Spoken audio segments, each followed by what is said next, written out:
Hello, man. How are you?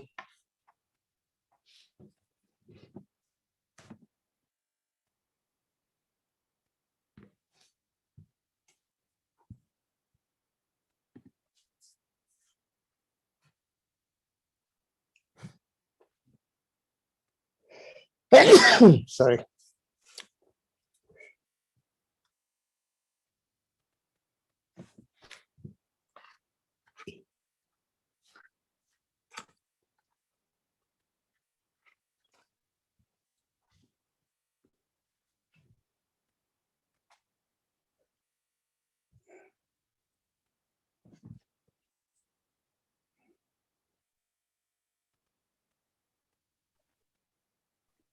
Hi, Freddie. Hey, man.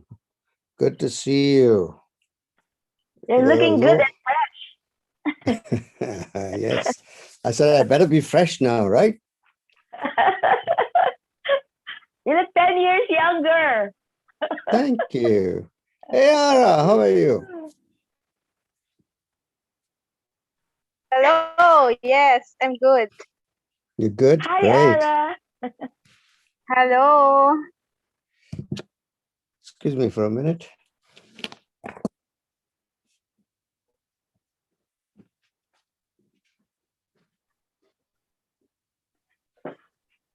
Kumusta, Ara?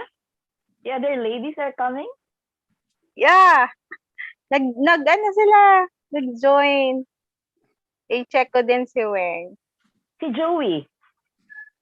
I'm not sure, pero in-invite siya ni Weng. In-invite siya. Okay. Okay, good. I hope she comes. At least for this one. Actually, nagkaroon kami ng call kahapon eh. So, in-invite din siya doon ni Weng. That's good. Goddess na ba siya?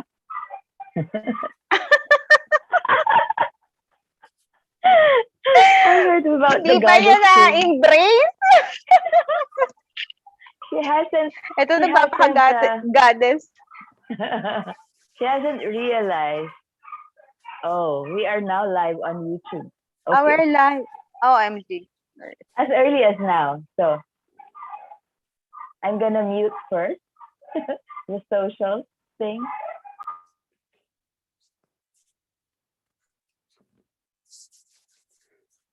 Hey. Hi, Milo. Milo Pass. He's connecting to audio. Yes. Ferdy, Milo Yeah. is the documentary filmmaker Ah, great. who I invited. He has read Presence, no, Milo? The book?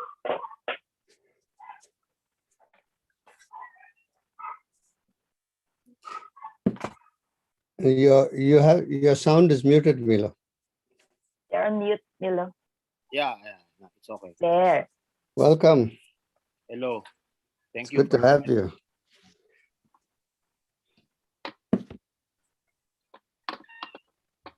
Milo, Yeah, do you know Aloysius Menyes from Bahay Dalangin, Sangha? He's also joining. Okay. Aloysius is joining this webinar. That's good. And Sister Sonia Roshi is sending us her blessing Okay, that's good. for this exchange.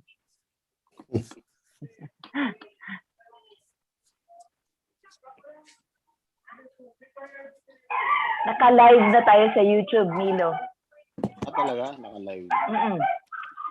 My dogs are barking, so I will mute for a while because the dogs are barking. Your dogs, they want to have their voice heard. Correct. They're part of the planet too. That's right.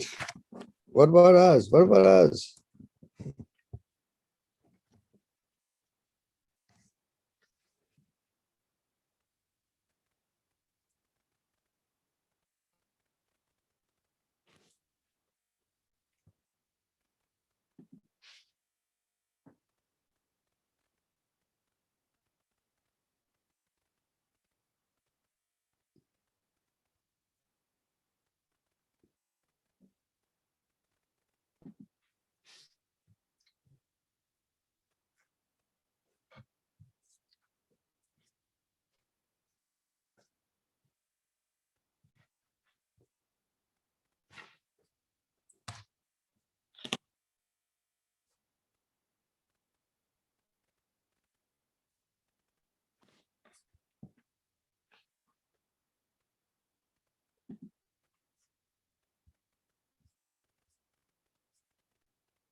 Good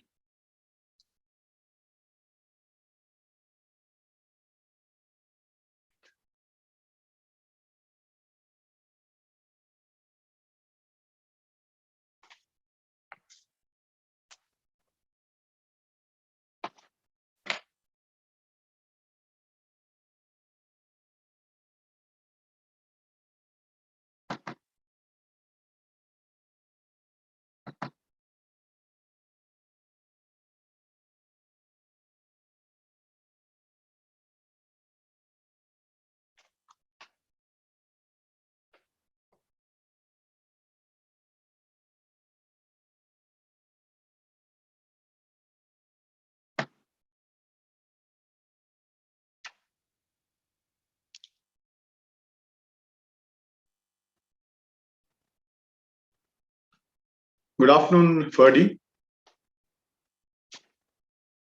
Good afternoon.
Hi, Red.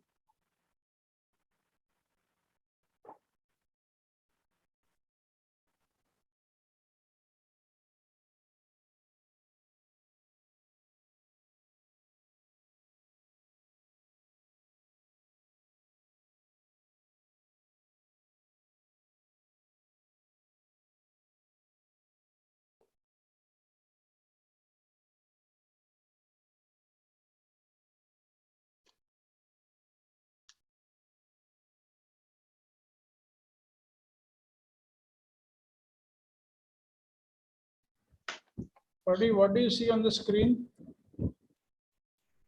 You're on mute. I see half of the presentation, one third of the presentation. And rest is black. Actually, stop sharing your screen, Manoj, so we can say hello to everybody. Yeah. I put this just for the YouTube because Yeah, I know. I'm going to stop. Now there are enough people on. So I'll stop. Great. Lovely. I read. Yeah. Hello, everybody. Welcome. Yeah, good evening. Hello, ma'am. Good evening. Alfredo, welcome. Yeah. Dr. Muzammil Ahmad, welcome. Oh, good afternoon, sir. Good afternoon. Good afternoon. How are you all? We're fine. And who invited you to be here, Dr. Muzammil? Mr. Krupashankar. Krupa Shankar, right. Great. Lovely. He was my classmate. Huh? Yeah. Yes. I am from engineering field. Right. I'm PhD in mechanical engineering. Great. I Good to was have you. principal till 2019 at HKBK College of Engineering, Bangalore. Right. My Lovely. Huh? Lovely. Thank There are going to be a lot of people today, and so we won't be able to do introductions. Anyhow. But you can write something in the chat if you want, so that might be useful. Yes. To introduce yourself, maybe you could write something in the chat, like where you're from, which city, what you do. Just a small couple of lines, so other people can get to know you. I'm talking to everybody. Okay, thank you.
Hi, Paddy. Can you hear me? Yes. Yeah, hi. My name is Dr. Sri Nagesh. I'm from Hyderabad, India. Great. Right. I was suggesting that everybody just introduce yourself on the chat, because we don't want to take a lot of time just on introduction. So then once you put in the chat, then people can read it on their own. Good to see you. Thanks a lot.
Okay, it's time to begin, I think, right? Manoj, Vivek, time to start? Okay, 1 minute. 1 more minute. Okay, my watch is 1 minute fast. Yeah. It's good to see such diverse faces, even though all of you are not on your video. You know, as far as possible, if you can keep your video on, it'll be better because we like to talk to people that we can see rather than to photographs. You know, we want to see the reactions in your faces so we know whether we're on the right track or not. So as far as possible, if you can tolerate it, switch on your video. And especially when you want to speak or you want to interact, switch on your video. Okay. All right. Now I think it's time, right, Manoj? Yes.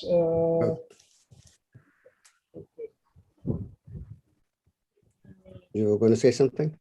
Yeah, can you give me 30 seconds? Right, sure. Good evening, Ferdy and everyone. Raju here. Hi, Raju. Hi, Raju. Good to see you.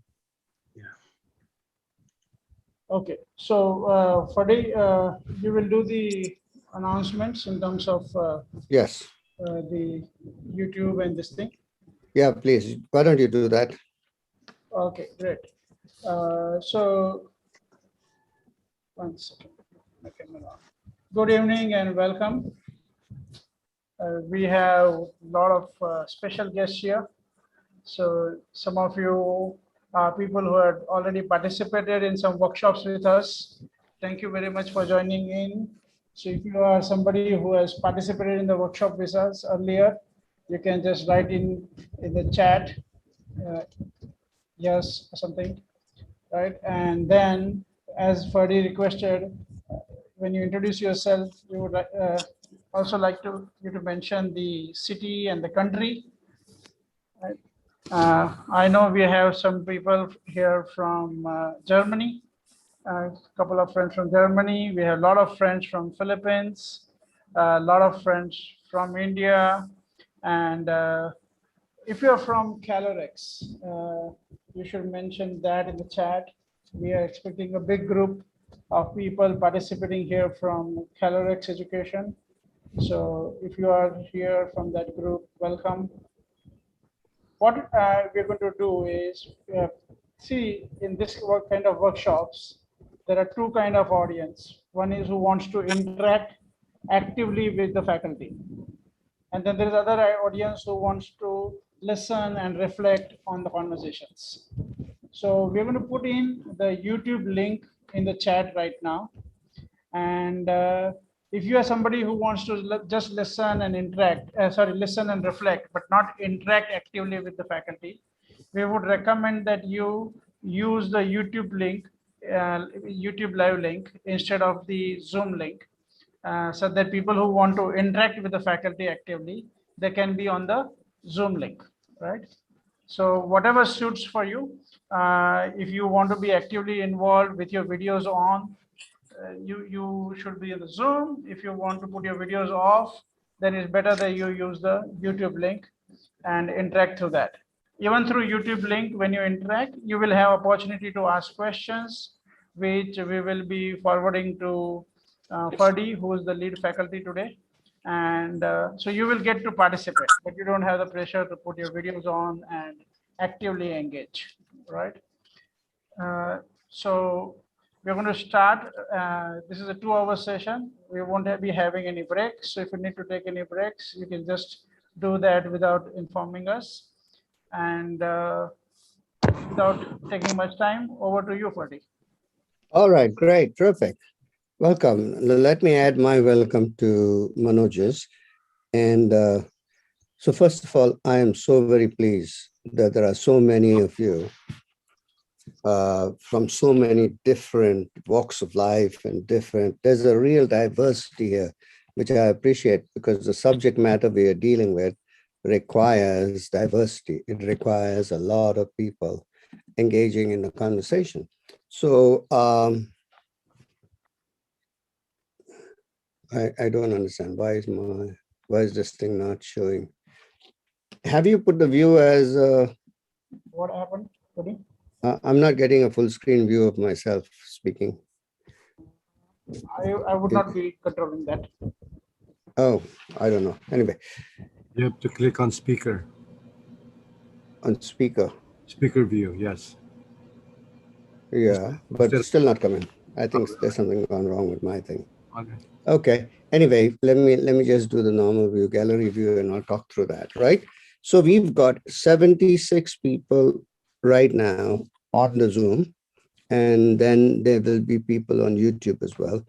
And what is going to happen here, and I think each of you might have a different expectation. So I just want to clarify what is going to happen here. I am going to put on the screen Otto Sharma's blog that he sent out in March of last year. I think that blog, while it is dated, it's also very much current with regard to what we're dealing with. And it's called The Next Superpower, ABC, Awareness-Based Collective Action. And when I read that, I was really inspired by the notion of an awareness-based collective action, collective thing that's happening. You'll see some of you have read it, so you know what I'm talking about, and you are as excited about it as I am. And some of you may not have read it, but I believe that once we go through that, you will get as excited as I am by that whole notion, okay? So what's going to happen? How is this thing going to happen? This is not a lecture. I'm not going to tell you something I know better than you do. In fact, this is an opportunity for us to converse, to have a conversation, to have an inquiry into something that Otto has put up there. And for those of you who don't know, Otto Sharma of the Presencing Institute is lecturer at MIT, lecturer of economics at MIT, and he is the founder of Theory U, or the Theory of the U, which we won't go into right now, but would be really interesting. If you haven't heard about it, it'd be very interesting to go into. It's a really fabulous theory. And so having said that, let me just jump in. And first of all, let me know, how many of you have had know about Theory U or Otto Sharma? Can you just raise your hand so I can see how many of you know about? Okay, and those of you who, you'll have to raise your hand electronically if you're not on the video. Right, Aruna, I got it. Anybody else? Right. Okay, and B and Virappa, I got it.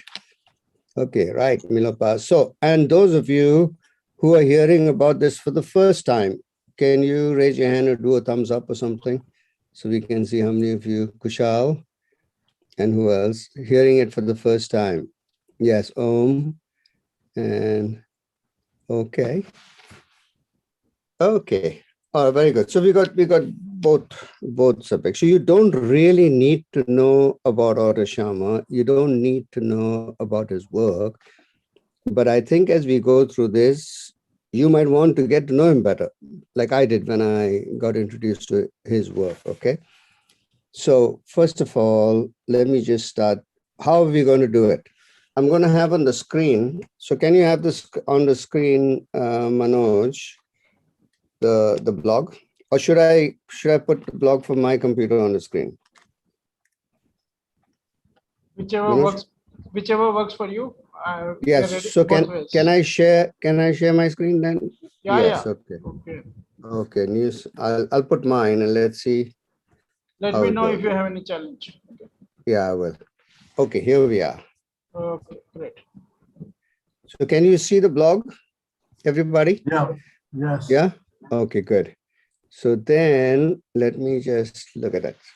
So now the title of the blog is, so what's going to happen is I'm going to read the blog. I'm going to read a paragraph, then open it for discussion, and read another paragraph, open it for discussion. And that's how it'll go. We've got 2 hours, and there are 10 points he's making in those 2 hours. So some of the points we might go through pretty quickly, and some of the points we might take some time inquiring into. And mostly, we aren't going to get to the bottom of anything or to any solution. This is just an awareness exercise for us, okay? So, and then I would, just so to get audience participation, I'm going to invite some of you, whoever would like to read it, okay? So anybody who wants to read A New Superpower in the Making, start with that, anybody? Just read it, and then you don't need to raise your hands or anything. So who'd like to begin? Okay, Yeah, I can read. Yeah, please. Okay, so I can only see the title right now. Oh, you can't see the picture? Yes, I can see the picture. Okay, just the title, and once you finish reading the title, I'll go down. Okay. A new superpower in the making, awareness-based collective action. Yeah, so just stop there for a moment. So what is he talking about? He's talking about what he's calling a new superpower, which is in the making. It's not come out yet. And he's calling it awareness-based collective action. So the action is taken collectively, and the action is taken based on awareness. So let's see what he means by that, okay? Right, now you want to read this? 3 weeks ago? Yeah. 3 weeks ago, I posted some reflections on what we are learning from Corona and climate action. Given that past wide circulation, I wanted to share a quick update. Given the post-wide circulation. Yeah, go ahead. Yeah. So the concluding idea of the post to launch an impromptu global infrastructure for learning into our current moment of disruption and letting this moment move us towards civilizational renewal has quickly taken shape. Yeah, let's stop there for a moment. So he's saying that the idea of the post, and it's the idea of why we are having this webinar, is to launch an impromptu. It's not like you sit down and discuss and analyze and then do it. It's an impromptu global infrastructure. So an impromptu global infrastructure for what? For we are leaning into our current moment of disruption and letting this moment move us towards civilizational renewal so that we actually renew our civilization. I've never thought of it that way. I think it's really inspiring to consider that we are at a moment where we can have a renewal of civilization itself, not just ideas, thoughts, countries, but civilization. And then I will skip out the next paragraph. Let's go from we know that our current civilization is not sustainable. Okay. We know that our current civilization is not sustainable. It's about to hit the wall. In fact, it's already hitting the wall. And that process of collapse will deepen dramatically if we don't change direction. Go on. Okay. We want to be part of a different story of the future. We want to contribute to redirecting where we are heading as a society. I don't know how. Stop there for a moment, okay? So now, I don't know whether I believe that the people on this call will agree with this, that our current civilization is not sustainable. If you don't fully agree, you might at least 70% agree, is not sustainable. It's about to hit the wall.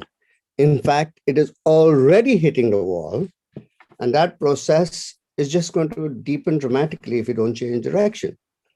And here's the other thing. I believe that most of you are here because of this. If you want to be part of a different story of the future, we want to contribute to redirecting where we are heading as a society. Okay, can I take another reader now so that someone else, if you don't mind? Yeah, sure, okay. Sure. Yeah, somebody else read from I don't know how. I don't know how.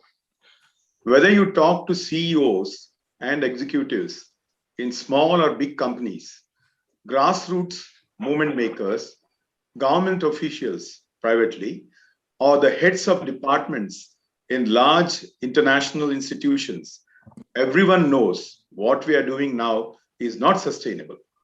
Individually, almost everyone wants something different. Yet, collectively, we keep producing the same results, manifested in the deepening of the deepening of the three major divides of our time: the ecological divide, the disconnect between self and nature; the social divide, the disconnect between self and other; and the spiritual divide, the disconnect between self and self. Shall I continue? Yeah, yes, please. This is our current moment. The 10 points below sharpen and further develop observations I started to describe in my March blog post. Okay, so let's stop there for a moment, and now let's get some input from people. So anything, any points, any ideas, any thoughts you have about this, please, let's hear it. Or any questions you have.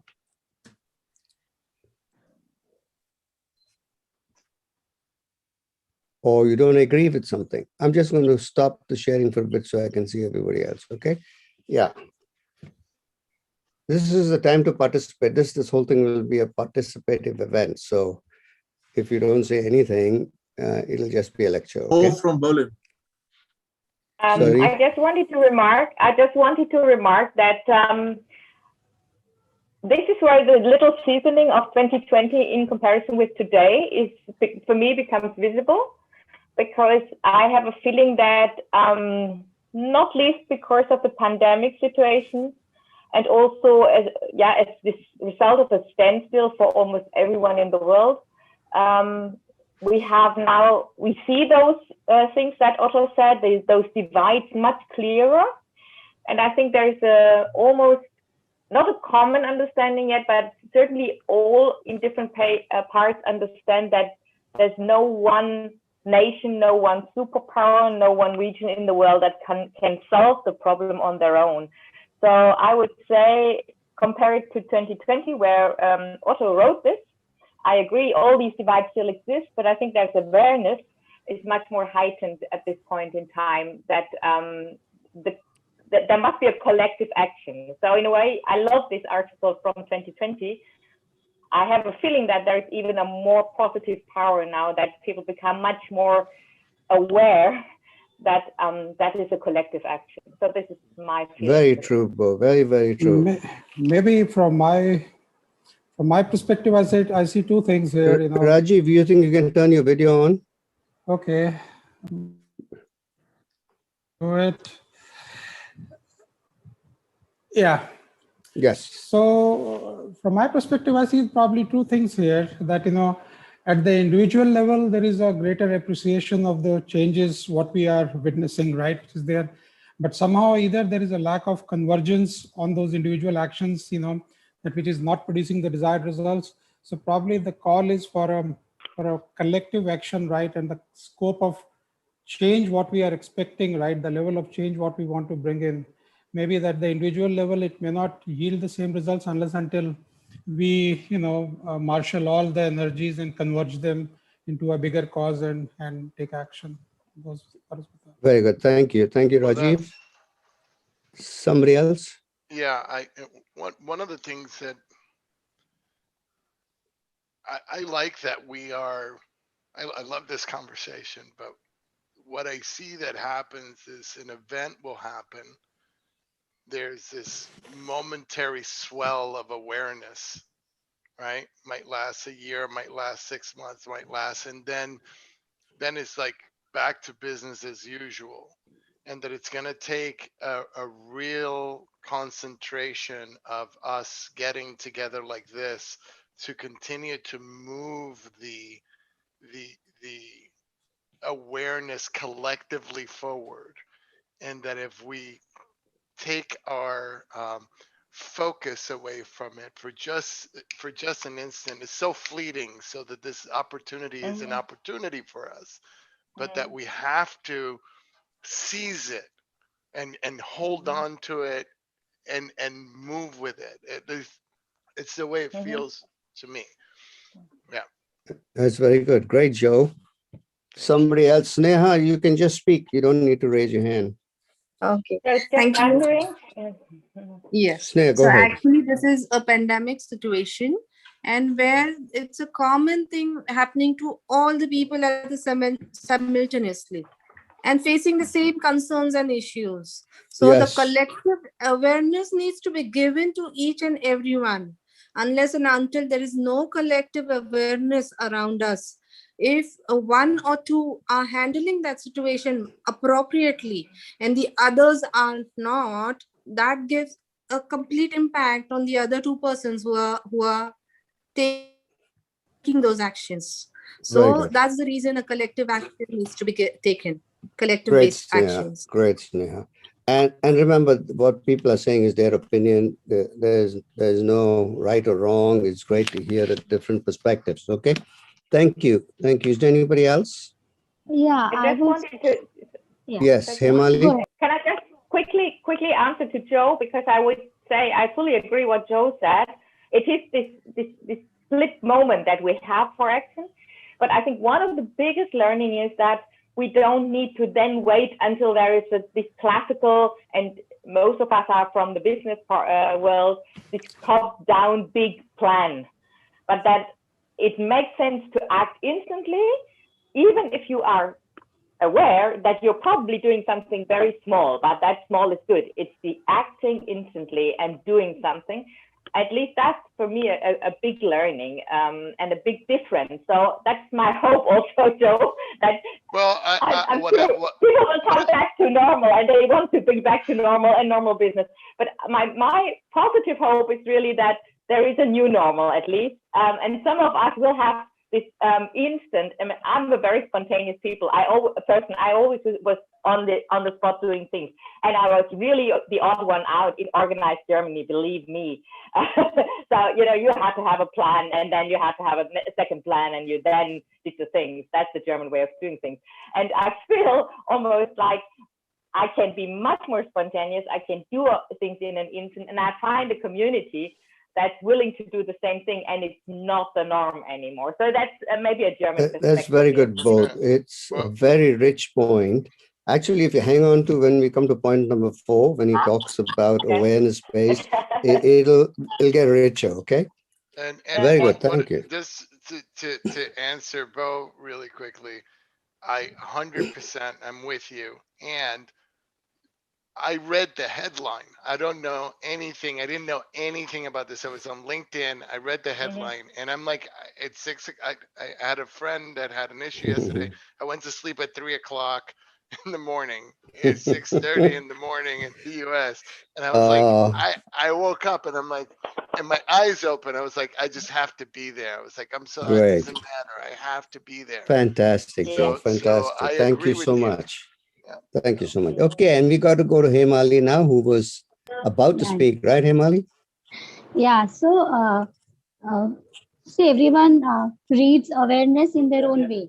So when I read this word awareness, what I realize, I'm living in Gujarat, Ahmedabad, India, and there are individuals who are aware, and there is small groups are there who are aware, but the connection, connecting those, that I to we, and that making those we bigger, so connecting one group to another and then making a larger group in such. So because I take awareness in a very so I'll just use my thing. I started using this nature awareness since 15 years back now.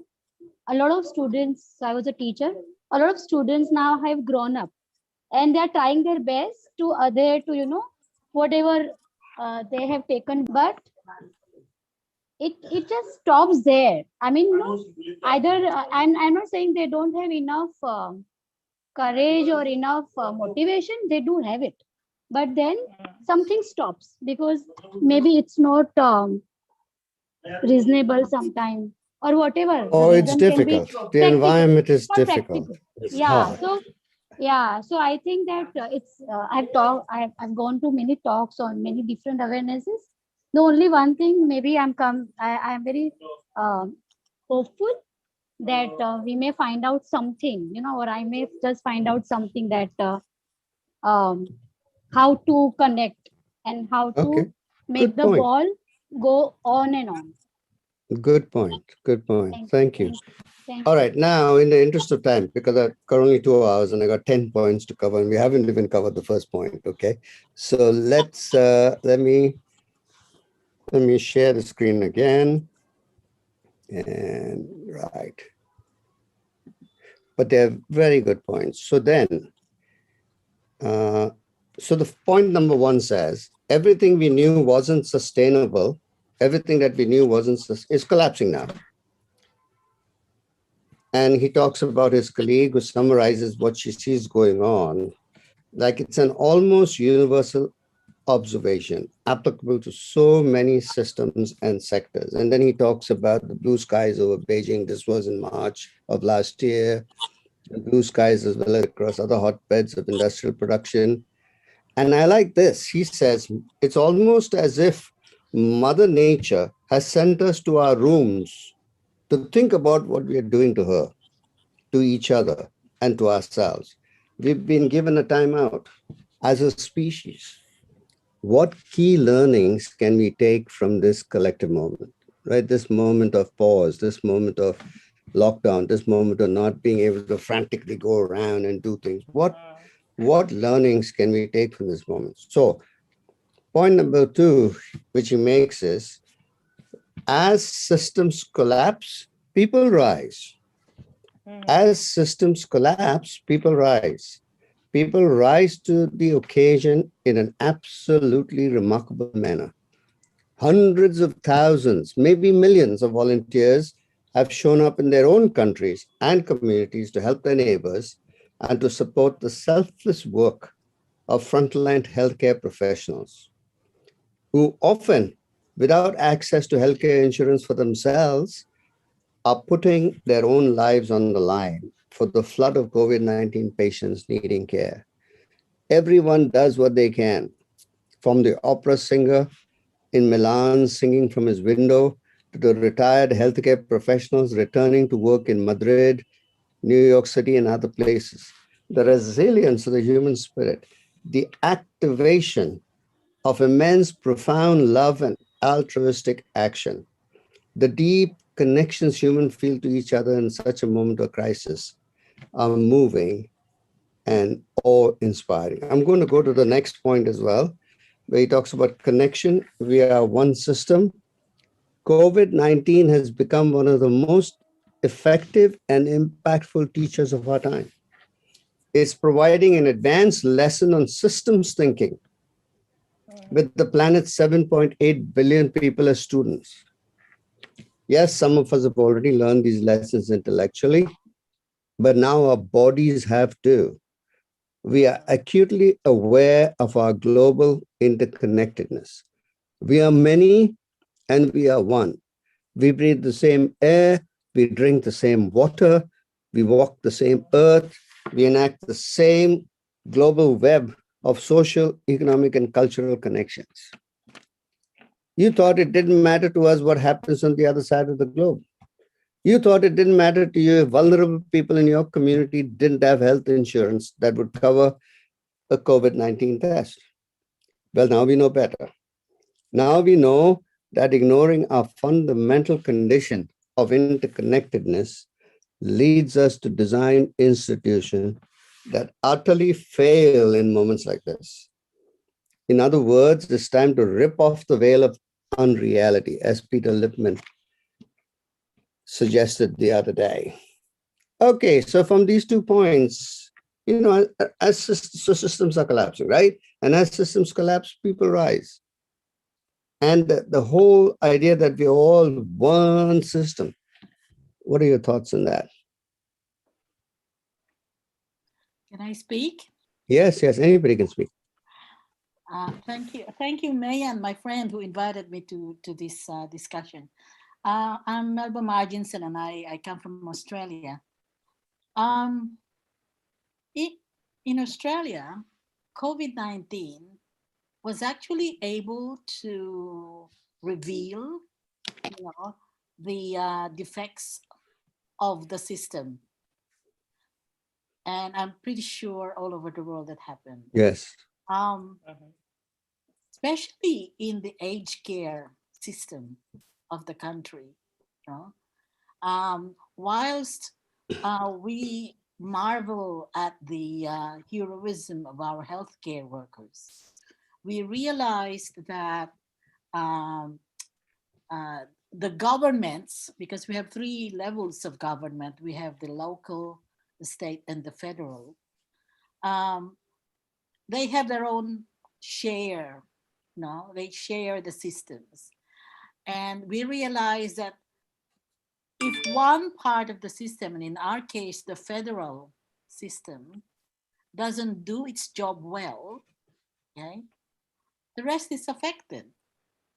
That's why in our case, and I think this is the positive part of the of COVID, because everyone became attuned to listening to the news on a daily basis, and those who actually went further, but and went to the analysis of the journalists, of social scientists, etc., realized the importance of actually analyzing the coordinative, work of the governments, and how, the communities should not just be reliant, on governments. They have to do something. And of course, and we've seen that globally, how the communities came out. But at the same time, the communities learned, okay, about the defects of the current systems. And that is, for me and for us all, that's very empowering. It helped a lot of the grassroots communities to rise up, did something. And at the same time, our governments, particularly the state level governments, did things that they probably didn't realize they could do before.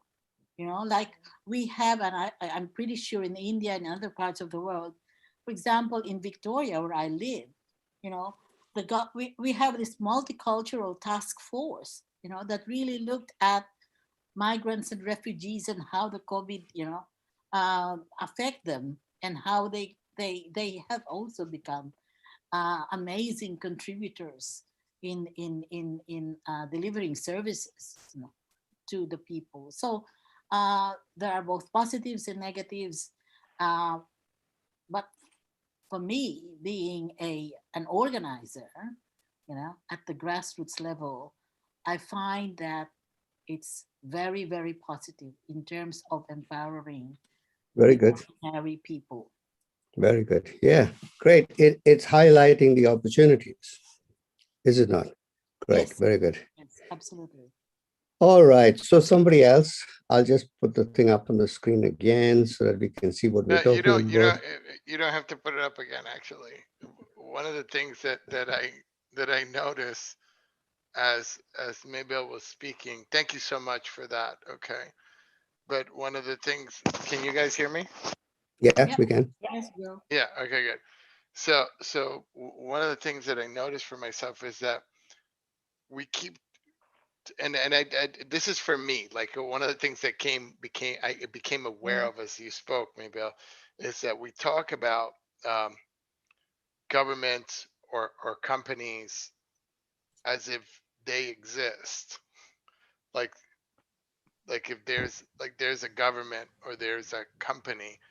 And what I mean by that is that there's a collection of human beings that are running a company and a collection of human beings that are running a government. And we keep referring to it as if it is this thing. And it's not a collection of human beings. And I think that one of the things that I'm becoming more and more aware of, and one of the things that we saw here in the US, is that a lot of people that started to get aware of that started running for office, started saying, hey, I have to throw my hat. Like one of the things that I saw rise, which I'm very interested in and I'm writing about, is leadership, right? Mm-hmm. And so that there's this opportunity for leadership, mm-hmm. but to bring awareness to government, to bring awareness to organizations, and so that we have an opportunity right now. Yes, we got sent to our rooms, right? Mother Nature said, go to your room. And now it's an opportunity for us to reflect and come out and bring with us awareness and leadership in this next round as we exit our room. So that I just wanted to thank you, Melba, because that when you spoke, that kind of got present for me. Very good. Can I add to this? Because in Germany we have can we, Bo, can you hold on a minute? Because I would like to have other people engage as well. Otherwise, we don't get diverse opinions. So one other person, please, on this point number 2 and point number 3, anything for you?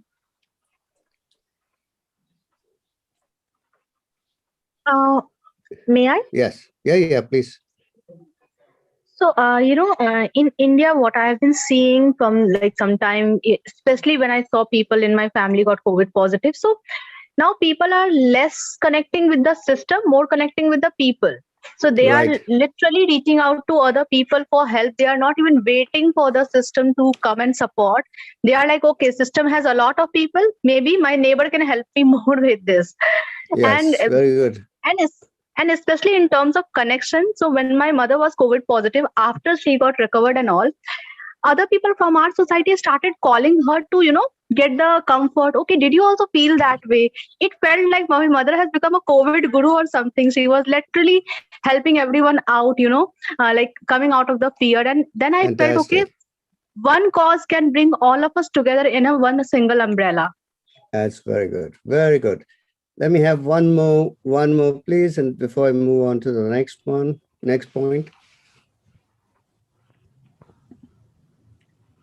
Your thoughts. Let's have your thoughts. What do you think? And it doesn't have to be the right thought. It should be your thought. Yeah, Prakash here. Yeah, Prakash. So actually, really, this is the opportunity, and there is a real, the soul level that everybody wants to help, and if every human being can help, the whole thing can be changed, and that's a clear message. I'm seeing that. Very good. Very good. Great. Thank you. Bo, why don't you give it a shot now? Say again? You She want to wrote in the speak? chat. Oh, you wrote She in the shared chat. in the chat. Okay. I wrote it in the chat. No worries. Okay. It's just that everybody doesn't read the chat. So if you want to very simply say it now, go ahead. I was just saying that in Germany we have a debate going on that we should introduce a new form of legal entity in business where it's more a social entity and you're not for profit. And so I think this is one of the results where it really goes into a concrete action already. Very good. Very good. There should be an alternative. And it's been debated even by very conservative, usually very sort of profit-oriented politicians. So it's an interesting debate going on. Very good. Very good. Okay. Thank you very much, Bo. And then I want to move on to number 4. And is there anybody who wants to read point number 4? So we can get some audience participation here. I can. To do it if it's Yeah, in, go but ahead. I'm happy to not do it. You want me to read it? If somebody Okay. else was here. Okay, Go ahead. number 4. A new Number 4. superpower, awareness-based collective action, or ABC. Since the collapse of the Berlin Wall in 1989, we have been debating who is the world's current or next superpower. Who will shape the 21st century? The United States? China? Both? Some other entity? If we want to see the next superpower in the making, you may have to widen your view and look more deeply. Over the past 3 weeks, we have almost miraculously transformed our collective behavior on a planetary scale. The amount of disinfecting, hand washing, and social distancing at home and in public spaces is mind-boggling. Over the span of 3 weeks, almost all of the world's population was able to focus on one single issue. The collective focus of attention has started to dissolve many of the obstacles that usually stand in the way of profound change. Within days and weeks, we, as species, effectively changed our collective behavior. We mobilized massive resources to fight the spread of the virus, and we are forming unprecedented new patterns of collaboration across institutions and communities. In short, energy follows attention. First, we apply our collective attention onto the challenge at hand. Then we develop interventions that successfully transform our collective behavior, which in turn bends the curve. In a nutshell, the moment we focus our global attention on one single issue, there is nothing we can't do. Thank you. Now, before we read the rest, let's really have some thoughts on these 2 paragraphs. And let's have some new people now. Share your thoughts.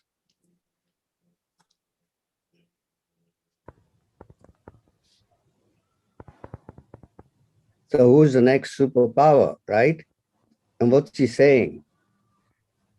He's saying that ordinary human beings are the next superpower. If they what?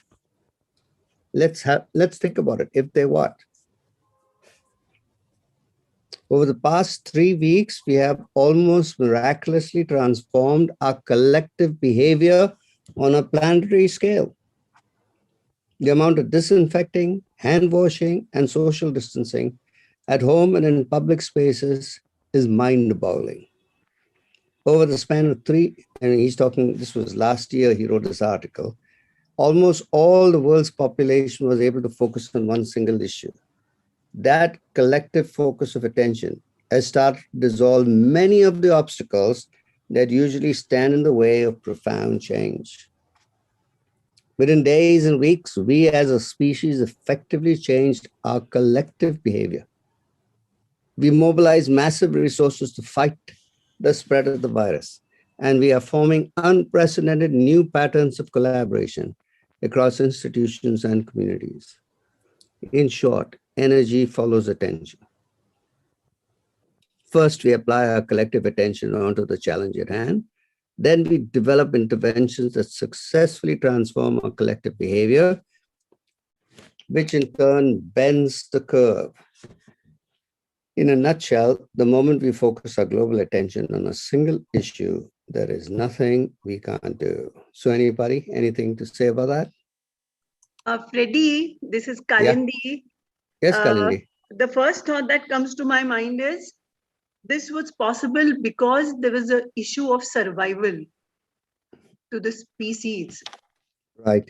And because it's the issue of survival, you will see this immense action on collaboration without, even somebody calling and then going. It's all instinctive. So I think that's one thing which we can learn is in crisis. Yeah, in crisis, we will do anything, right? And the superpower is not the crisis, because you're going to need to create a crisis to make something happen otherwise. There's something we can learn. Kalindi, you can turn your video on. Yeah. Fergie, Kalindi. Yeah. the problem is sustainability. How, communities due to COVID have learned to work together. Problem is, once things start to settle down a bit, how many of these people are going to grab that opportunity? Well, the thing is that I get a different message from this, Melba, okay? I don't get the same old message. The message I get is some things have changed and they aren't going back. Not everything, but some things have changed and they're never going to go back. Let's see what he says further. He says we can flatten the curve because we are able to bend the beam of collective action back on our own behavior. Attention, back on our own behavior and how it affects the well-being of the rest of humanity. So we are able to bend the beam of collective attention back onto our own behavior. So we can start looking at our own behavior and how it affects the well-being of the rest of humanity. To bend the curve means to transform the rules that usually govern our collective behavior. We don't wash our hands for 20 seconds before COVID. We didn't do that. We may have washed for 10 seconds or not at all. We didn't keep that social distancing. We didn't have any of that awareness, which is the difference between, so to bend the curve means to transform the rules that usually govern our collective behavior, which is the difference between natural science and social sciences. In natural science, the law of physics remains the same. If you focus your attention on bending a spoon, the spoon remains the same. In social sciences, however, we have the power to bend the curve. We can change the invariances that govern our behavior by focusing our attention and awareness on them. In that case, metaphorically speaking, we can bend the spoon. And that is precisely what we are currently doing collectively in fighting the virus. Now, an earlier contributor said, is because of our life is in danger. But there's something for us to learn, even when our life is not in danger. We are bending the curve. How? By bending the beam of collective attention back on ourselves through the realization that our behavior, example, social distancing, contributes to the flattening of the curve, to the well-being of all. That, in my view, is a new superpower in the making, the rise of a new pattern of collective action that operates from an awareness of the whole, awareness-based collective action. He's calling it ABC.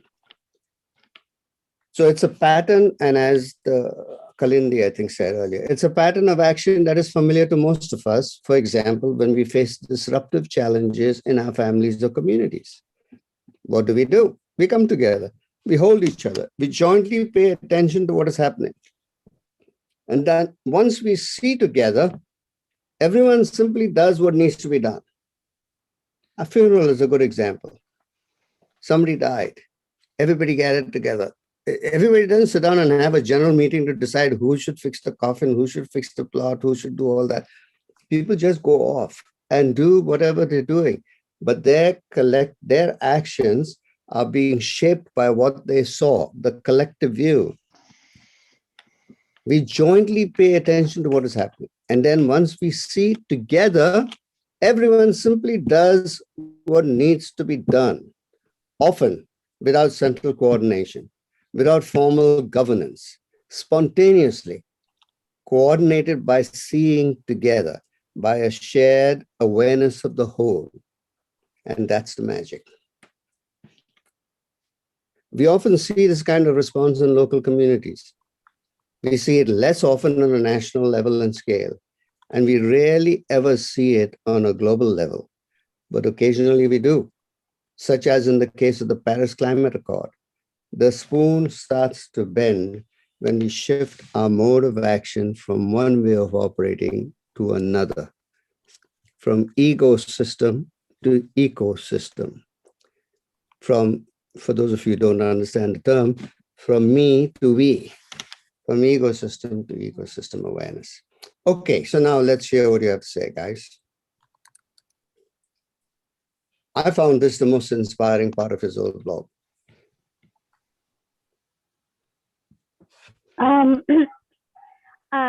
Ferdy, this is Yes. Weng. Yes, Weng.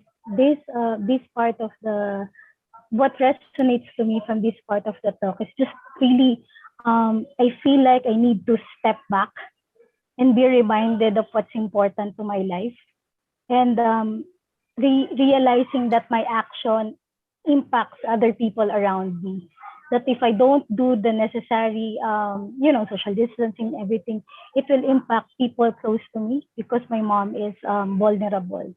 So and then as I realized that, it also had me realize that,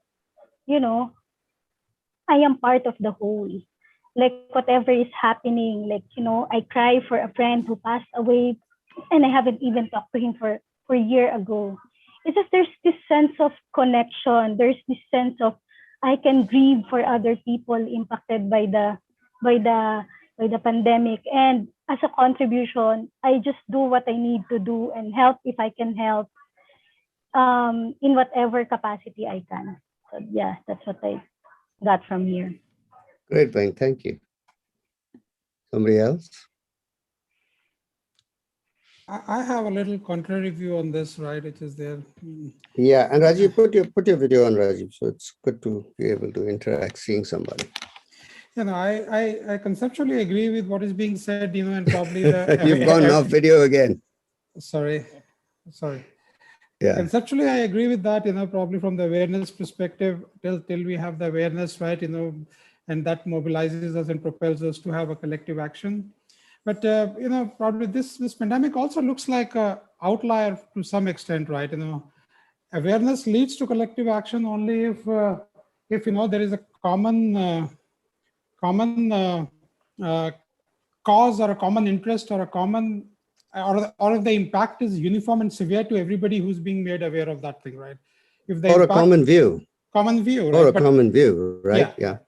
But the point is, if the impact and the severity is not uniform, right? You can create awareness, like in the case of climate change. We have created too much awareness among that, but we don't see the same level of action, collective action from all the concerned countries or individuals, right? Because it is not impacting each one to the same level and with the same, urgency. So I think it is also dependent upon the nature of issue what we are talking about and what results we can expect, even if we create a collective awareness, right? See, Rajiv, what I like about this whole thing, okay, is not the analysis of it. We can analyze and paralyze ourselves for centuries. But if we look at the COVID, it's the first universal, worldwide, global thing that has impacted us. And we've had global responses to it. And some of the responses, people didn't have any money, right? There was no magic money tree in the US. They found a magic money tree. There was no money. Always there's no money in India. They have found the money. So there have been solutions and things that have happened that when we see those things happen, we can't go back and say that that's not possible. That happened right here during COVID. So I would suggest, Rajiv, at least this is what I do. I'm looking at, okay, right now what's happening, rather than trying to see all those little places where that doesn't happen. If the issue is not global, if the issue is not global, but if the issue is not an eco issue, it's not an issue, if we don't see the issue as an issue of everybody, then we'll do what you're saying. That will happen. That's inevitable. The shift is in us being able to shift from seeing ourselves as me or I to seeing ourselves as we. And when we all see the we, then the action becomes coordinated. No, I agree, and I'm not debating on that at all, right? I'm just saying is that, it is just the nature of the issue, right, which has caused that, widespread coordination and widespread involvement. Because I don't agree. I don't agree that is the nature of the issue. I think it's the nature of the response. You want to put the cause out there, you can. I think the cause is in human beings, in how we as human beings have responded, not in that issue forces us to respond that way. It's a valid view, but I think it's a powerless view. It doesn't have any power. Ferdy, what do you think of what happened in the Philippines? Are you familiar with the community pantry? Yeah, I am. So how do you the same way somebody decided, somebody individually decided, let me work on this pantry, let me do something about it. But when people looked all around, they saw that we can do that too. We can do that too. And then it becomes a collective. It's the awareness. You need to have awareness. But the awareness is an awareness of the collective, an awareness of the whole. When we have an awareness of the whole, other than just me, it makes a huge difference. I don't see anything with the pantry stuff that doesn't fit with this. Yeah, it does, isn't it? Yeah, absolutely. It's quite revolutionary in a way. It is revolutionary. And the idea that can happen, and the idea that people can take as much as they want, and people can give as much as they want, and nobody's doing an accounting and seeing how much it cost, which is how we do everything. We see how much it cost, how much time will we take. Here, the cost has not been an issue to anybody or anything. Yeah. That is transformational. In Australia, the phenomenal thing that happened is, and I must say, and a lot of Indians were involved. Suddenly, there were so many. I mean, the Sikh community. Yeah. They're just so used to being that charitable and generous. Because of COVID, there are so many BuzzFeed type of, community action led by the Sikh community and a lot of Indians, I must say, really, I can't believe it. And then of course the other communities followed, particularly, the small emerging communities. They started setting up their own BuzzFeed, feeding people, international students, those who lost jobs, and government, started to then raise money as well from their coffers and delivering funds to these organizations, such that there are now hundreds and hundreds of those organizations delivering emergency relief, to the communities. So yeah, it caught on as we're talking about collective action. Yeah, and it's see, the collective action doesn't mean everybody does the same action. the collective action is based on a collective view. So you have the same view, and then you say, I can do X. Somebody else says, I can do Y. Somebody else I can do Z. So they're doing different things, but they're all being inside the umbrella of the collective view. And I think that that's what's needed now, is that we keep having conversations like this to keep bringing forth a collective view. Yes. That as we bring forth a collective view, then I can say, well, this is the part that I can do. I'm Yes. part of 2030 or Bust, which is they're committed to ending climate change. They say that climate change is a crisis of consciousness, not a crisis of the planet. That if we as individuals act, then we can make a difference as individuals. And what can I do? And sometimes the things that I can do are technological, but the things that I know that I can do is I can stop using plastic. I can stop doing this. I can stop. So it's how do we keep bringing this conversation forward? And this is the key, Ferdy. And I really love that you put this conversation together, because Yes. this is the key, is that It we is. connect like this. Yes. And then we keep bringing it to because that's the only way we can have awareness, is that we keep bringing it forth and looking at it and examining it and then saying, what can I do? Fabulous. Can I add to this, Joe? Because Yeah, I think go, one of I go put ahead. it already in the chat, that what I find is we have at this time in events like this, we bring things together, and then we become often aware that something we think is new to us, it's not new to others. Like as you've debated, there are other communities who share, and sharing is for them normal. I come from a Western society where sharing is not normal. It's money against services. So I think one of the real things we have to learn is to appreciate that and not go into this sort of which is the better or something. I mean, anything that can add. If it's new to me and someone else can help me, and we had this debate. This is why I love to be with the Indians, because I love not only because the time is right. It's at the middle of the day. I don't have to go up in the morning like Joe, but it's also this different culture, and it brings it together. And I think we need to be careful that we also appreciate that some people have been trying very long time to bring these ideas. I was just reminded of activity-based costing when you debated about costing, like in business. I mean, for 25 years, or probably even 30 years, this activity-based costing was an idea, or to bring more diversity and to costing, and rather than, and so there was a lot of people who thought about a different way of costing things. So now, once we come here now, maybe 30 years later, they say, hey, we've been trying to put this in your head all the time, and now you're coming with the same idea. So, and I think this happens all the time, and we have to be aware that we appreciate that, and we don't belittle it or make our ideas too big. So it's to keep it a little bit as a joy for all. You know, if we just realize it, or we've been campaigning for it for 30 years, as long as we become aware all together, I think that's what counts. Very good. Oh, thank you. I am going to move on. And if you look on the screen, you can see a picture of there are 3 divides over there. This is a picture that's familiar in Theory U, but it's also talks about the layers in the structure.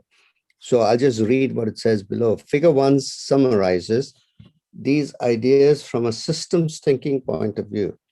Flattening the curve requires us to address the COVID-19 situation not only by reacting at level 1, that's right up there on the top, by building ICUs, locking down social and economic activity, but also on the deeper levels by redesigning broken policies and programs for testing, tracing, isolating, and social distancing. That's the second level. And by reframing the underlying ways of seeing the world from separation to interconnection. See, this is a basic notion. We see ourselves as separate from others. We may be part of our family, but inside the family, we also see ourselves as separate entities. But when you actually reframe the underlying way of seeing the world from separation to interconnection, and then finally, by regenerating the deepest sources from which we operate, by moving from an ecosystem focus or awareness that revolves around our own well-being to an ecosystem awareness that revolves around the well-being of all beings. Level 4. So what is the emerging next superpower? It is the capacity to bend the beam of our attention back onto ourselves, both individually and collectively, to become aware of the rules that govern our collective behavior, and to bend and transform these rules as the circumstances demand. No other species on Earth can do this. This is what makes us human. Okay, any thoughts on that?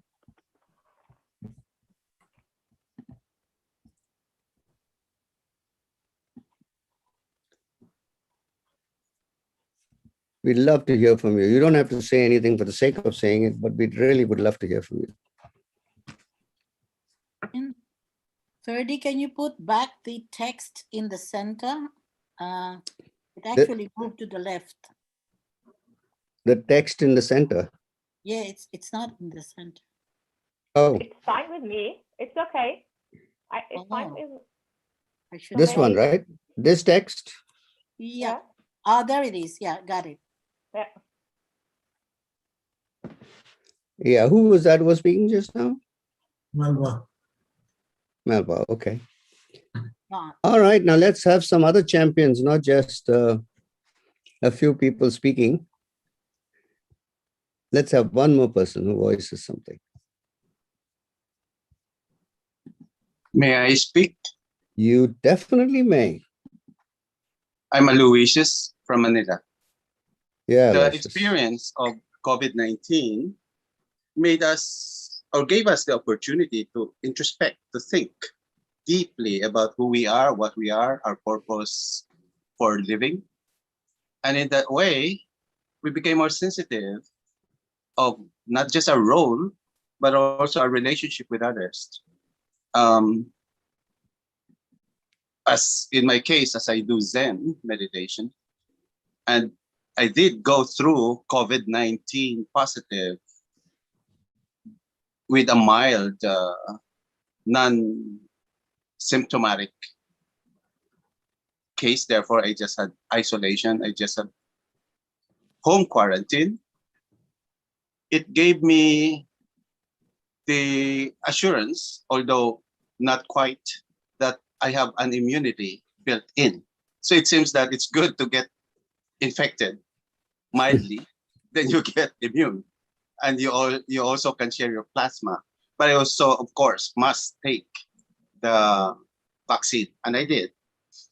And more importantly, being confined in isolation, it was like a spiritual retreat. I became more aware, became more prayerful, and each breath became more significant, that it's a gift. My present moment becomes a gift. Each breath, each moment is a gift. We can only stay here and now. And that experience makes me aware that, yes, it's precious to be alive. It's an opportunity to be a human being and humane to fellow men, to the plants, to the animals, because it gave me also the opportunity to take care of plants and pets. So it seems like an opportunity. It's a God-given gift. That, hey, clean up and redirect your attention to self and others. And there was a statement to the effect that with the lockdown, the air became cleaner and so much benefits. There were less vehicle on the road and therefore less pollution. And we became more concerned with direct sources of food, farm to table, which is also good. So many things good happened because of COVID-19. And I think it's a gift. Yeah. And of course, we need to get through it. Thank you so Thank much. you. That's very good. Thank you. Very good. So, anybody else? One person before I move on to complaining about things. Ferdy, Yes. yeah, I just wanted to say, while you were reading Otto Scharmer's, what Otto was saying, I realized that the organization I work with actually practices this. They came up with a whole idea to address the pandemic by doing some kind of medical support. Mm-hmm. Okay, and this is a small government agency. And they don't have the resources, but the idea was there. And the idea was nobody's attending to them, let's work with them.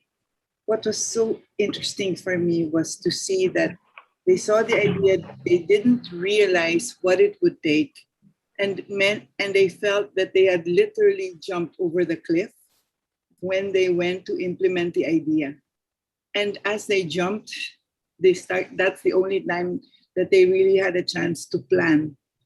And they were all, what I'm driving at is when there is a whole collective idea that moves an organization.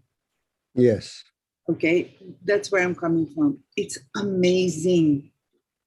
Literally, it's like a miracle where you see people moving from one department to another, really helping out, being able to get volunteers, thinking of new ways to be able to make sure that the people that they serve are served. Yeah. And then being able to take a stand and say, nobody will die on my watch, kind of thing. You know, as I share it, I'm moved.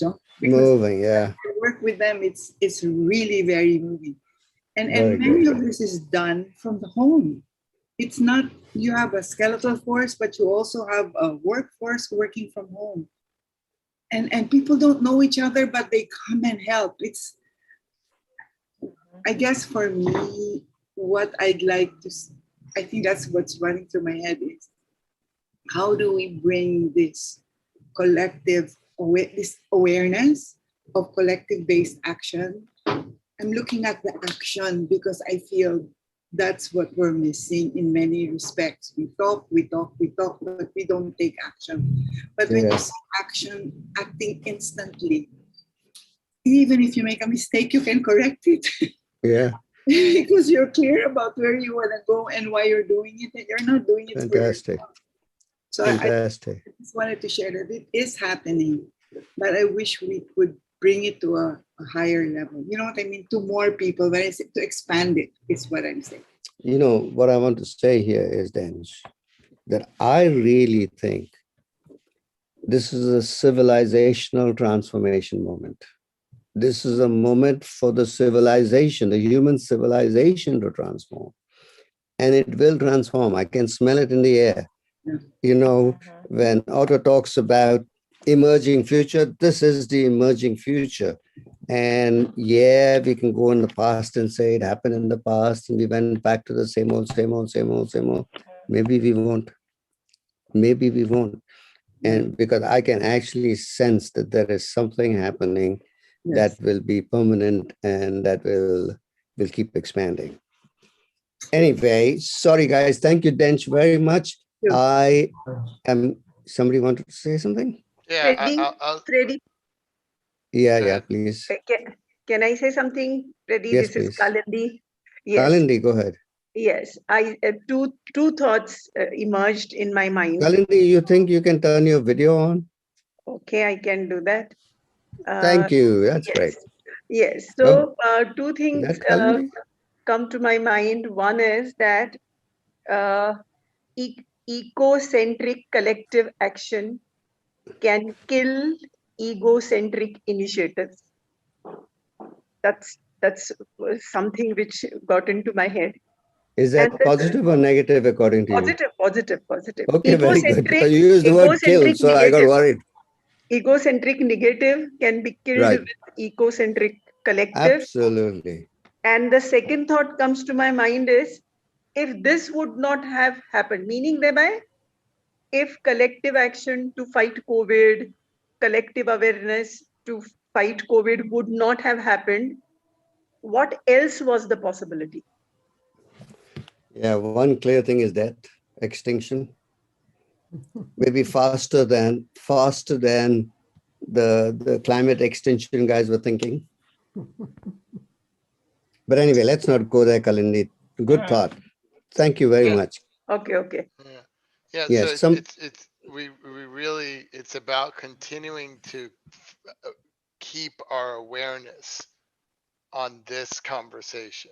It's really what I saw and see as you all speak, as everything is we need to keep bringing our awareness to what can I do as part of this, and what is the action that I'm going to take, like Kalindi said, from an ecocentric point of view. Yeah, very good. Okay, I'm going to go on to some more awareness now. Point number 5, systemic failures, big government, big market, big data. The systems map in figure 1 can also help us to understand the type of systemic failure that the coronavirus crisis has highlighted for us. What happens when your response to a situation as an individual is purely reactive?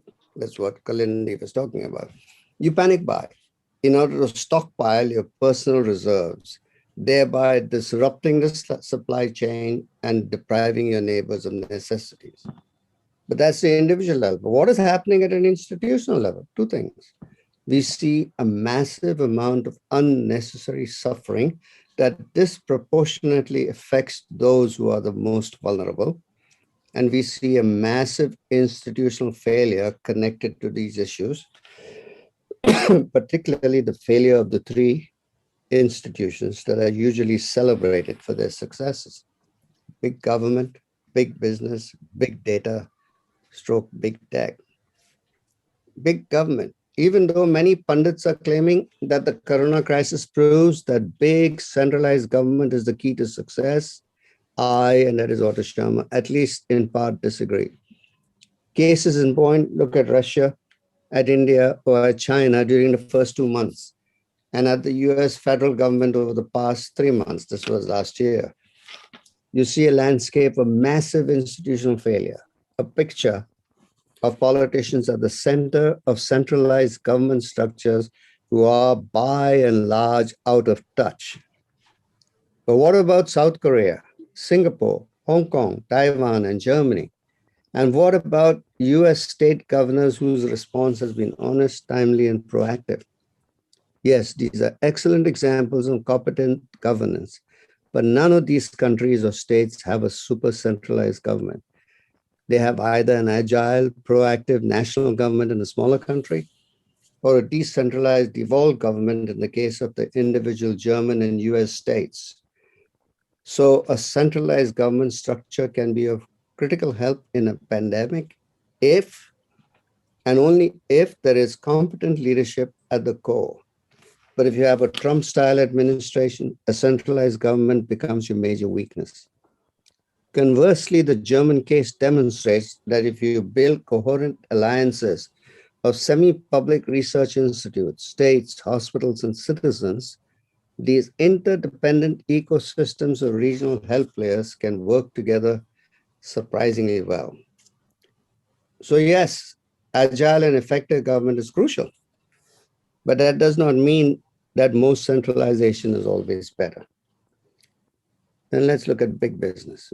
When you double click on why a powerful country like the United States can't respond effectively to a pandemic like this one root issue quickly becomes obvious: competition. The basic idea of competition is to fight it out in the marketplace. States compete with each other for protective gear and ventilators.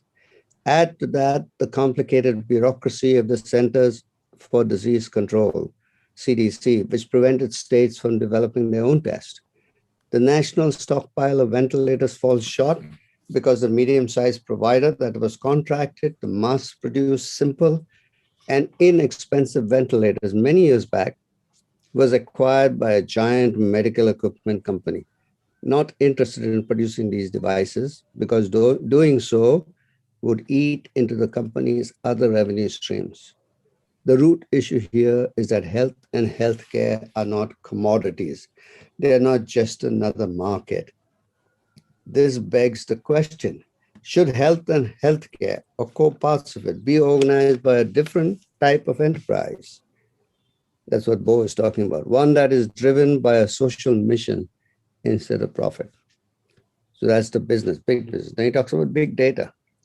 For years, Silicon Valley titans like Mark Zuckerberg have presented themselves as saviors, superheroes who could solve global problems more effectively than any government or other institution. Okay, now that we have a real problem in hand, where is the Silicon Valley response? The silence and lack of imagination from Silicon Valley since the world was locked down is growing louder every day. Yes, we do use some of their technologies, such as the wonderful services of Zoom, to organize and connect. But it's people in education, people in business, people in government, people in civil society that make those technologies work. Yet we also know from East Asia that big data can be a big part of the solution. That knowledge leads to an obvious question. How can we make big data serve all of us, the well-being of every community, local and global? That would mean democratizing the ownership and use of data. The failure of big government, big business, and big tech is connected to the same underlying issue. When they operated with a mindset of disconnect and ecosystem awareness, competition, and empire building, rather than a mindset of interconnectivity and ecosystem awareness, then you end up with a government that takes 6 weeks to respond to a pandemic rather than 3 days. You end up with a medical equipment provider that puts profits ahead of public health. You end up with big data companies that put profits and power and the power to manipulate collective behavior ahead of empowering societies and citizens to democratize the use of their own data. 3 forms of institutional failure, 1 root cause. Okay, that was a big paragraph. So any thoughts on that? Big government, big business, big data, the whole business of competition, empire building.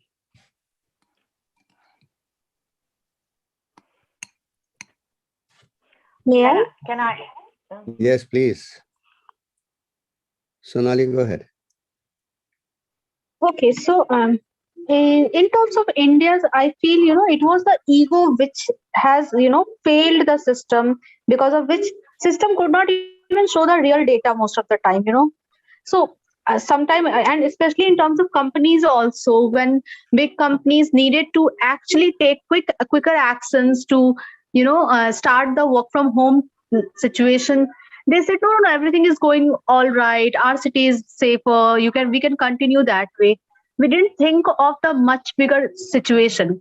And especially when it comes, when the first wave came, so I still can think that, okay, nobody was prepared. But during the second wave also, nobody was prepared. The system, I think, just ignored the situation. The way people were dying, I think earlier people were saying, okay, it is happening to the people who are already having health issues, they are having complications.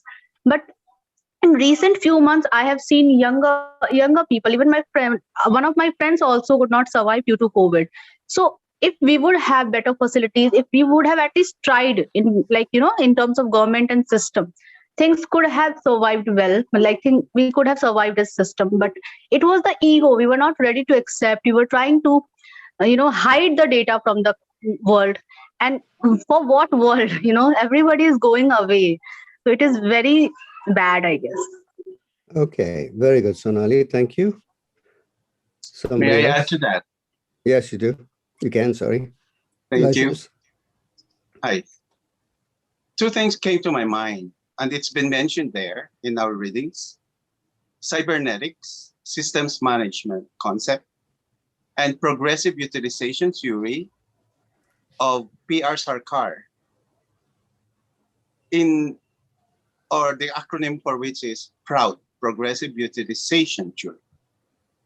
Sarkar conceived of a ceiling for both minimum and maximum wage, meaning to say there should be a scale for which anyone can have a salary beyond a certain, and then the usefulness of your job should be for collective welfare. Like it was mentioned there, some people like those in entertainment industry and others are getting huge amount of wages, and that makes them so very rich. So that's one. And then of course this idea of think locally, act locally. Globally. Think locally, act globally. There's also the Samaj movement of Prout, meaning to say each and every unit, cultural, economic unit, in every region of the world may have commonalities, maybe language, cultural tradition, whatever that might unite them. Also ecological conditions, whatever, economic potentials, whatever, then they become a like communal system, a samaj. Samaj, I think Sanskrit for society. Yes. And then, of course, cybernetics, the science of control, communication, and command of animals, machine, and man, that everything is measurable. There can be gauges. What's the amount of carbon? What's the amount of oxygen in any part of the world?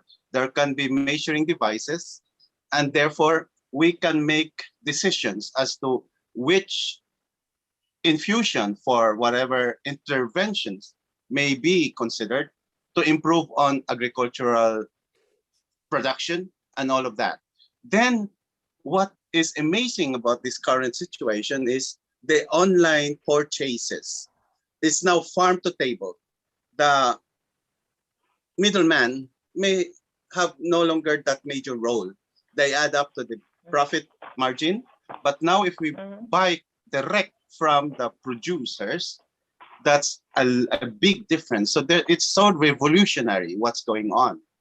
Thank you. You're wonderful. Thank you very much. Let's just move on to point number 6, right? Stopping. When you face disruption, you need to wake up. When you face disruption, you need to stop downloading the patterns of the past and wake up. According to The Guardian and the South China Morning Post, the first COVID-19 case on record in China was identified on November 17, 2019. Even though 266 people were infected in 2019, it took the Chinese government until January 21st, 2020, to acknowledge the human-to-human transmission of the virus. Precious time was lost. Roughly 3 days after that January announcement, the governments of Singapore, Taiwan, Hong Kong, and South Korea responded with their own task force guided plan of action, including screening, testing, tracing, and isolating. In the United States, even though it had the same information and the same quality of experts on board, it took the government 6 additional weeks to even begin responding. Again, precious time wasted. The impact of that delay, and now this is what he's talking about last year, right? Look at the death toll in the US, 15,000 and rising. This is already 5 times the death toll of 9/11. This was last year, a year ago. Arguably the most devastating event on US soil in recent memory. How can we learn to be fully awake in the face of something unprecedented? How can we shorten the wake-up phase from 6 weeks to 3 days, from 3 days to the very moment of seeing to now? The key to shortening the response time is to stop downloading. That is to stop reacting with habitual patterns of thought. That's the first part of waking up. I think it's a little bit of what Sonali said earlier. You know, we're going to the past, look at the past responses, and this will all pass away and it'll go off, it'll muddle through. We need to wake up. So that's the first thing, you need to wake up. The second thing is 7.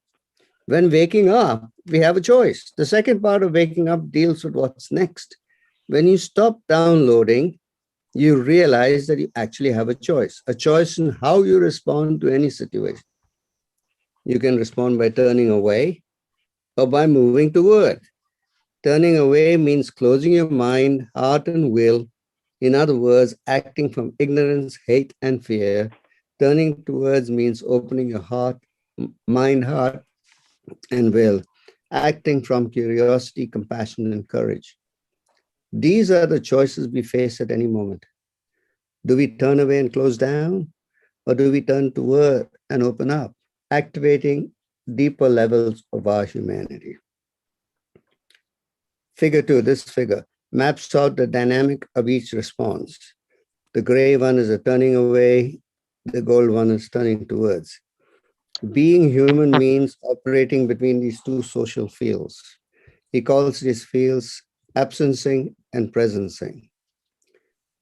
In which we enact a cycle of disconnect, disembodied presence, and self-destruction, and the field of presencing, in which we enact the cycle of deepened connection, embodied presence, and co-creation, which enables something new to come into being through us.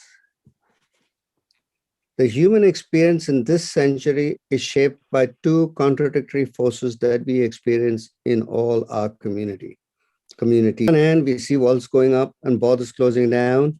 On the other hand, we see what my colleague Becky Buell calls the dissolving of boundaries, such as in the solidarity economy, blending what's mine and yours, in cross-organization collaboration, sharing staff, or in the case of cross-border, cross-sector collaboration, government, private sector, military, civil society, all on the same page. Says Becky. I think this is an interesting hint of what is to come. So I think that makes sense. Do you want to say something about it, or should we move on to the next point? I want to say something for this. Please, go ahead. Yeah. So I'm Mayan Mendoza from Manila. And a group of friends, there's Weng Bustanera here and Aljor Pereira somewhere here, and also Clyde Sabangan. When the community pantry in Manila first got out sometime middle of April, we were curious, like, how come in a few days' time, the so-called community pantry, who was started by someone we don't even know, got suddenly viral, and it was like the talk of the town. So sometime after 2 weeks or 3 weeks, we just decided to go make a documentary. You know, we're also experimenting on the equipment of Alger, and we went to interview the millennial. She's 26 years old, who started it all. No, she at that time she was self-employed. She's a businesswoman, an entrepreneur, and the business wasn't, going well because of the pandemic. But she was also very much aware in her college days. Like she was very her social awareness was very open, and she was part of that movement, student movement, about issues that affected them when she was a student, and that allowed her to be in touch with poor people. So she said that if my situation is like this, and I'm middle class, I have some means and agency to at least earn for what I need. How about those who don't have it? No, so she told me that she was tired of complaining. She got tired of complaining, and she got tired of inaction, knowing that hunger was all over, Manila and the whole country, especially those affected by the lockdowns and the quarantine and loss of jobs. And she just put up the cart. She started with $100 worth of food from her own pocket, and she didn't even know if it will succeed. So, and through the social media, somehow it spread and many took it on. The story is now, history. I mean, it's still evolving. Why I'm sharing this is she went beyond her own personal circumstance, her own difficulty, and also beyond her own views and prejudices, her own complaints about the government's not working, the whole system's not working, no one's helping the poor. And she went right into what can I do to make a difference? And she did it. And the way she did it is there's no like choosing of who to help and who to ally with. It's just an open community pantry, and her slogan posted on the tree was, get what you need and share what you can. So people in the community began to give whatever they can, even poor people. A tricycle driver who goes out of his home without certainty of food for his family would get something from the pantry, and at the end of the day, he would buy a dozen eggs and put it back in the pantry so that it will move. And long story short, right now I spoke with them again, and they are now at the level of looking at solidarity economy, like sustaining it and getting more prototypes moving. And they're now consulting with the dean of one of the universities in the University of the Philippines for them to be guided on how else to make it sustainable. So Ferdy, I think that's what I can contribute That is to wonderful. this point. Very good. Thank you very much. So if I look at point 8, right? Point 8 is about now what, right? This is what we saw. So reimagining our civilization, new innovation infrastructures, one of which is what you were talking about, man. Summing up, the first step in confronting any disruption is to stop downloading and wake up. The second step is to realize that we have a choice. We can close down or we can open up. And the third is to embody and activate such a choice, both individually and collectively. Very well said, man, right there. So figure 2 maps out the individual dimensions of the 2 social fields, the 2 U's that you looked at a little while ago. There's a lot of evidence of both these fields in society today, and we can see many examples of both these cycles in the response to the pandemic. But which one dominates the headlines and public conversation? Which one dominates our social media feeds? It tends to be the cycle of absencing, the cycle of self-destruction, particularly over the past few years.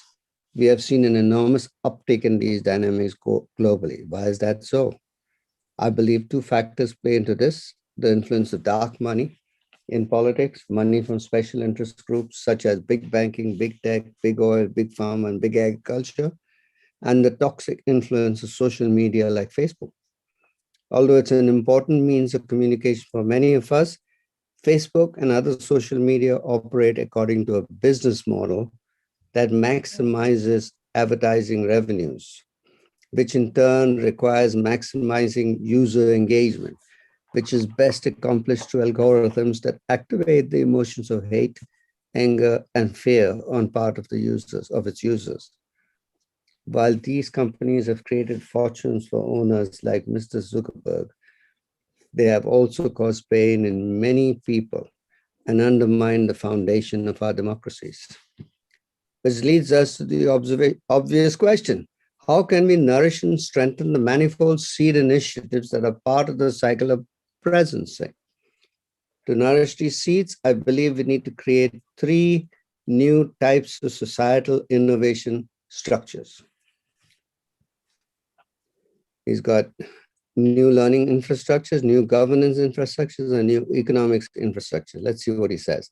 New learning infrastructures that can link head, heart, and hand, whole person learning. Examples include action learning and whole person learning initiatives, both in institutions of education and outside of them, such as ULab or School for Transformation that we seek to promote with the Gaia journey.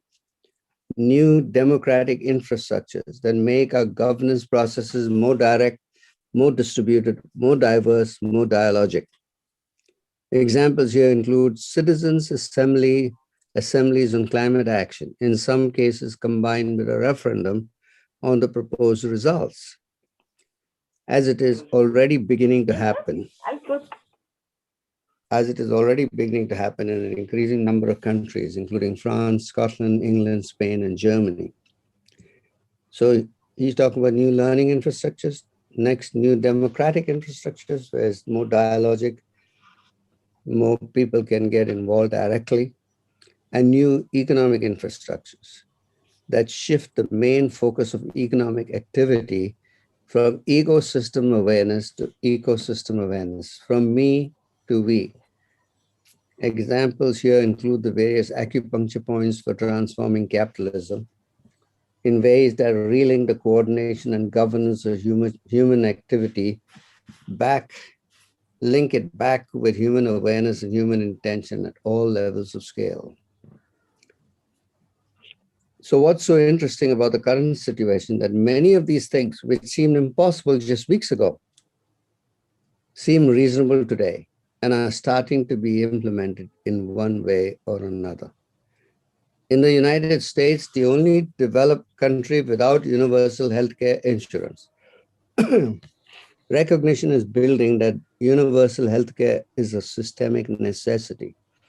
The same applies to the economy. While the idea of a universal basic income, UBI, just a couple of years ago was viewed as far-fetched and obscure. 2 weeks ago, the entire US Senate voted in favor of giving a check to almost every citizen at least once. Quite an astonishing reversal.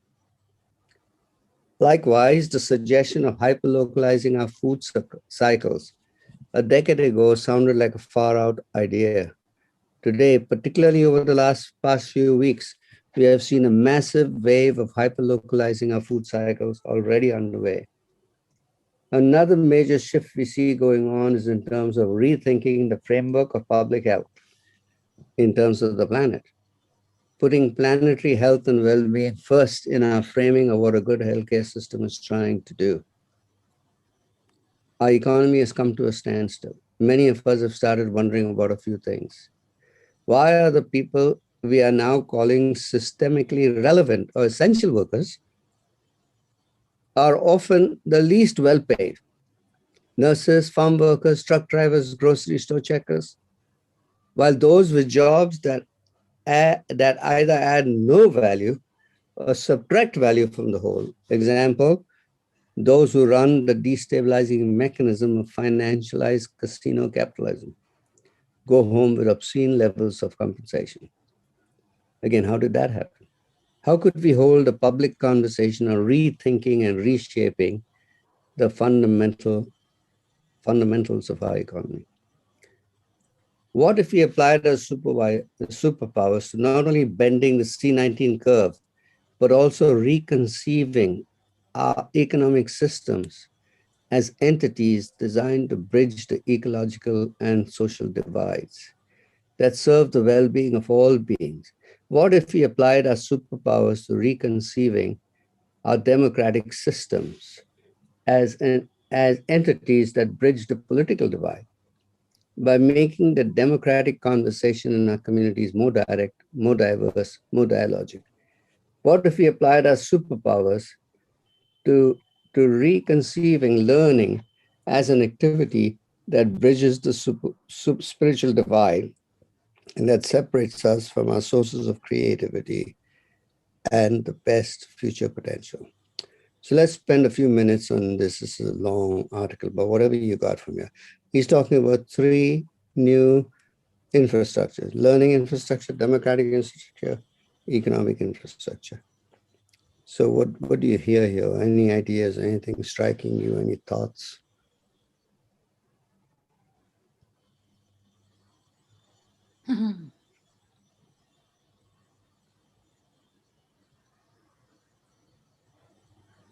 You know, I'm always full of thoughts, Ferdy, but I want to wait to see if somebody else can. No, it's all right, Joe. Okay. Please. Well, one of the things that I began to see even for myself. So I teach business, how to run your business, right? Basically, I'm a business advisor, business coach. And at the beginning of COVID, I usually work with companies that are higher up on the food chain and have money to pay us. And at the beginning of COVID, I decided that I would do some free things for smaller companies. And I've actually restructured my whole business to help the companies that need the most help. And what I see as possible is that we can still make money, still make a living, and help the people that need to be helped and make a difference. And so as we restructure our learning infrastructure, the focus has to be on the human being, not anything else. As I teach people how to sell, I talk to them about, well, there's a human being over there. You're never selling to a company. You're selling to a human being that works in a company. You're never buying from a company. You're buying from a human being that works in a company. So let's focus on the human being.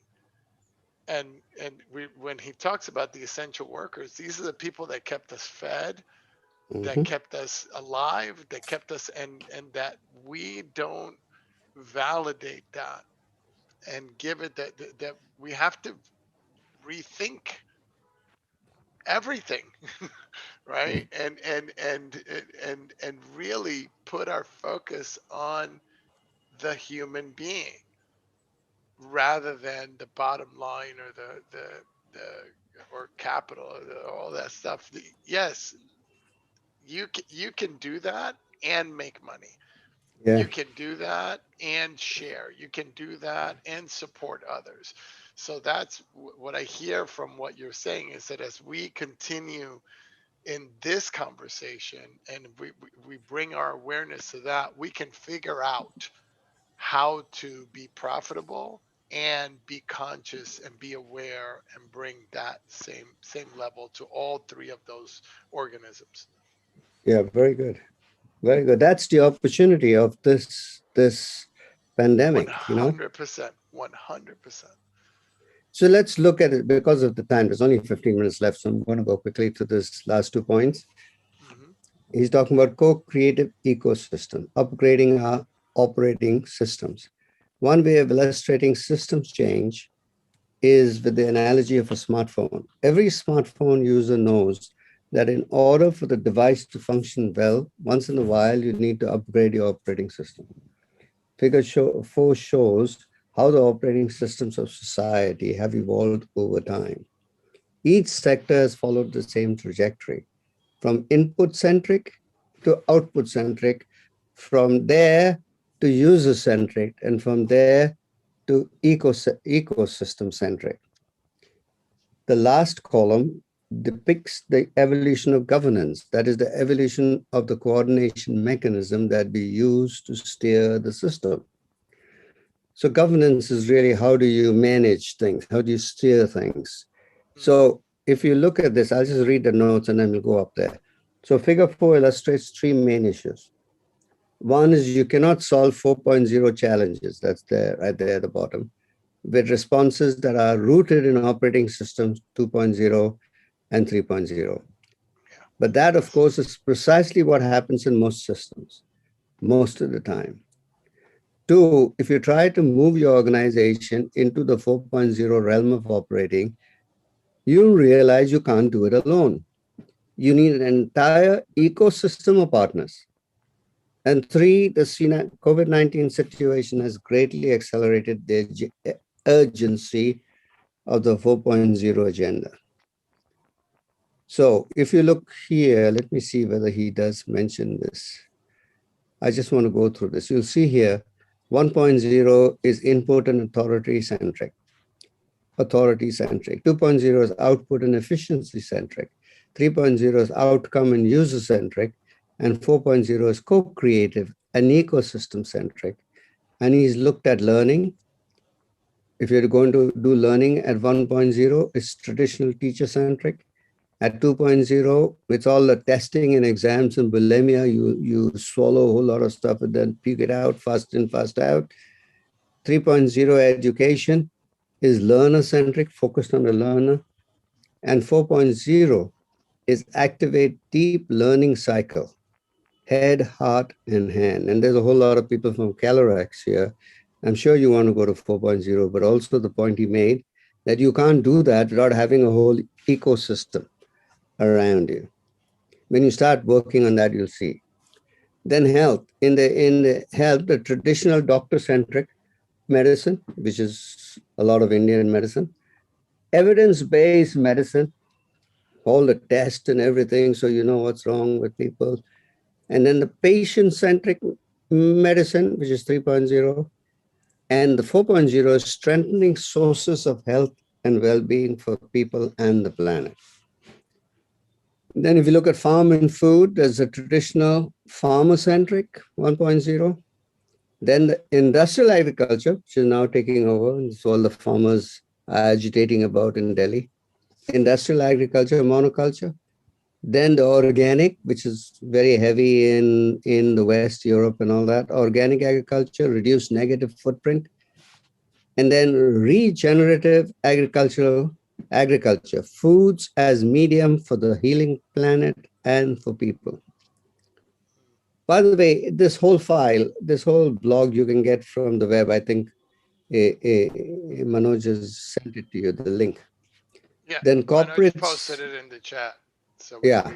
I got it from there. Right. So corporate sustainability has been PR, all about PR at 1.0, alleviating projects. Then at 2.0, corporate practices, efficiency. At 3.0, business innovation. At 4.0, purpose or mission-driven enterprise. Having a purpose of mission, not just giving money 3%, but really having a whole enterprise. That's purpose of mission-driven. Then finance, there's a traditional banker-centric finance. Then there's extractive capital, where you put money in so you can take it out. And this extractive capital is externality blind. Then at 3.0, you start doing impact investing. That is externality aware. You're aware of it, so you don't put money into oil or coal. So you're aware of it. And then there is the finance, which is regenerative blended finance, which the money actually transforms the system. And then if you look at governance, there's a very visible hand hierarchy, 1.0. Second is invisible hand, the market. You allow the market to determine things. And 3.0 is organized interest group, which is lobbying, which is there a lot in the US and some other in the UK. And 4.0 is ABC, awareness-based collective action for governance. So these are the 4 stages. And you have to upgrade your operating system. If you're at 1.0, try to go to 3.0 if you can. 4.0 will be even better like that. So I'm not going to go through all this because I've explained this, but you can read it. So the key to transforming our civilization, I believe, lies in our capacity to plant and cultivate these fields for co-creative action that arises from shared awareness. It's these seeds that will activate the dominant superpower of an emerging movement. Once these generative social fields begin to grow, they will develop organically on their own. And if luck is on our side, they will function as a landing strip for additional concrete possibilities that are seeking to emerge. Okay, so I want to do this last paragraph. And point number 10, because I really have only 9 minutes. What can we do now? Seeding the superpower in the making. The most important leverage point for profound change lies in seeding and cultivating these fields of deepened connection with each other, with nature, and with ourselves. The emerging superpower of this century is linked to our capacity to bend the beam of observation back onto ourselves. This shift of our attention allows us to see ourselves through each other's eyes and to keep our gaze focused on our behavior as a collective and to become aware of our own blind spots. In order to bend the curve to reimagine and reshape civilization to bridge the ecological, social, and spiritual divides. Okay? And there are all these links. So if you download this, you can check some of these things out. But we've got only 8 minutes or 9 minutes, I think. So anything for you to wrap up. I'm going to stop the sharing of the file. Just one quick thing for me is just gratitude for this conversation and for and a request for our next action, right? So Okay. those are the two things for me. Okay. We might reach out to you to get together to work out the next actions, to anybody else here. Yeah. Because I'm as happy to be part of even collaborating and putting the next action together. and as he said, upgrading our operating system is going to require a whole culture, a whole lot of people. Just one person is not going to do it. But thank you, Joe. Thank you very much. Thank you. Somebody else? Somebody else? Or anybody else? So Hello, I'm Milo. yes, Mila. I think after this discussion, since we come from different countries, different backgrounds, I think we can see what happened to us in the past workshops. We did this already with Nikki Perlas, and he also expounded on this theory. What happened is after the workshop, each of us basically we prototype our own initiatives already. So some of us actually even went into different careers. One of our participants is now also doing her own feeding program. So I think each of us, somebody vouched the idea of what's the next action. I think with all these inputs already, we can already think about what initiatives we can do right now. We can already prototype. Good. That's the Very good thing. We can already. I see if we wait for other people to for other initiatives, I think it will take time also. I think what can we do right now in our own community, within our own group? I think that's a challenge for everybody. And also, I want to add that for the Philippines, what we discovered is the problem actually is not actually with the government politics or even the financial establishment, but what the problem was cultural values. That means the educational system is also a part of the problem. That's why people are disconnected with each other, because the educational system is just prodding us to study and work for profit, work for the multinational. So I think that's part of the collective awareness, because most of the people here in the Philippines can't be part of the collective action if they don't also undergo a change of cultural values and education. That's all. Yeah, very good. Very good. Well said. Well said. That's the ABC action. We spent these 2 hours together. We've seen this view together. Now we can go out, as Milo says, go out and take some action, and our action will be coordinated by what we saw or what we participated and engaged with in this session. All right, somebody else who's been dying to say something and hasn't. Yes, please. Who is it? Miriam Buergo from Miriam, Manila. Miriam, go ahead, Miriam. As I was listening, I could I couldn't help but go back to the principles that we propagate and promote in gender and development. Because in gender and development, we work from the bottom up. And I think that when we do undertake the change, the shift from ego to eco, the eco will of course expand the base from which we are working. So that means including all other people, and not just we can have our own programs, but we can still be and cater it to other people, but we can still be operating from ego because we did not consider what they really need on the ground. Very good. Very good. Thank you. Yeah. Thank you very much, Miriam. Somebody else? So we've got another 5 minutes. So thoughts? Anything you want to say? It's been a real pleasure having you here and being able to have this conversation. being able to see this thing together will cause something to happen, I'm sure. May I add, please? Just Sorry, one thing. yes, Hello. yes. Aloysius, go for it. Not just fellow men. All. Oh no, you're frozen. Oh. The universe doesn't want you to speak, Aloysius. And animals. Animals, okay, got it.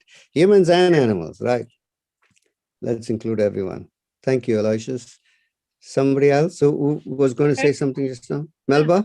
Freddie, yeah. I work a lot with, I mentor many millennials here in Melbourne, Australia.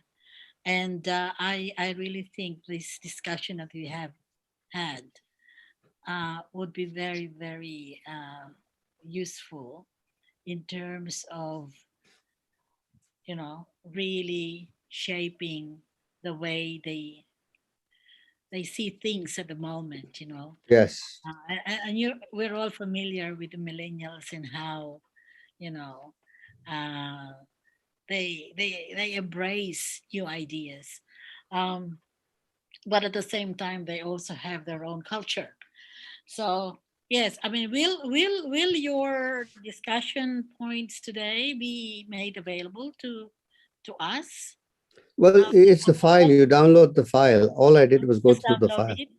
Yeah. Yeah, Okay. just go through the file and you pick your own points, and it's awareness-based collective action. So you get aware of this thing and then you take action, and it'll be coordinated with what we're doing. Yeah, I'll make sure that this will be shared.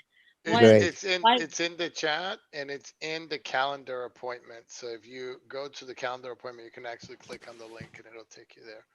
Okay. Pretty, if I have just one little bit, Yes, I'm Claire. Claire. I'm from the Philippines. I used to work for big government and I currently work for big tech.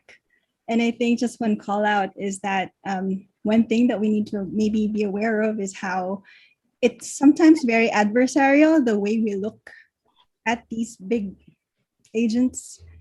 But just to call out that there are people inside those big agents that are also looking for things like this and are actually looking for allies from the outside.